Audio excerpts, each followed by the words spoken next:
నేడు మాతా రమాబాయి అంబేద్కర్ 120వ జయంతి. మా కోసం, మా భవిష్యత్తు కోసం తన కన్న పిల్లల్ని పోగొట్టుకున్న మాతృమూర్తి రమాబాయి. మాతృత్వానికి నిలువెత్తు నిదర్శనం మాతా రమాబాయి. బాబాసాహెబ్ చదువుకు వెన్నెముక మాతా రమాబాయి. మహారాష్ట్రలోని సెంట్రల్ ఇండియాలోని కొంకణ్ ప్రాంతంలో దాబోలు సమీపంలోని వనంది గ్రామంలో 1898వ సంవత్సరం ఫిబ్రవరి 7వ తేదీన జన్మించారు. చిన్నప్పుడు రమాబాయిను రామీబాయి అని పిలిచేవారు. డాక్టర్ అంబేద్కర్కు రమాబాయికు 1908వ సంవత్సరం ముంబై నగర్ సబ్ స్టేషన్ పరిధిలోని బాయ్ జిల్లాలోని చేపల మార్కెట్లో రాత్రి వివాహం జరిగింది. 1924 సంవత్సరం నాటికి బాబాసాహెబ్, డాక్టర్ బిఆర్ అంబేద్కర్, రమాబాయి దంపతులకు 5గురు పిల్లలు. యశ్వంతరావు, గంగాధర్, రమేష్, ఇందు, రాజారత్న.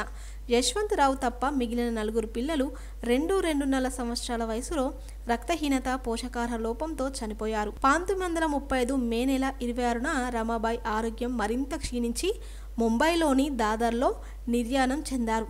చివరిసారిగా రమాబాయి భర్తతో, సాహెబ్, మీరు నా 7 కోట్ల పిల్లల గురించి శ్రద్ధ వహించండి. వాళ్ళకి సేవ చేయడమే మీ లక్ష్యం. మహోన్నతమైన ఆ దారి నుండి మీరు ఎన్నడూ తొలగవద్దు. వారికి గౌరవ మర్యాదలు కల్పించవలసిన బాధ్యత మీదే అని చిన్న స్వరంతో పలికారు.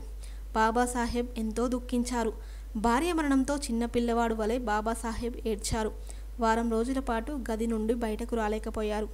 ఆ సమయంలో బౌద్ధ భిక్షువుగా మారాలని చీవారాలు కూడా ధరించారు. మిత్రుల సలహాతో తన అభిప్రాయం మార్చుకున్నారు.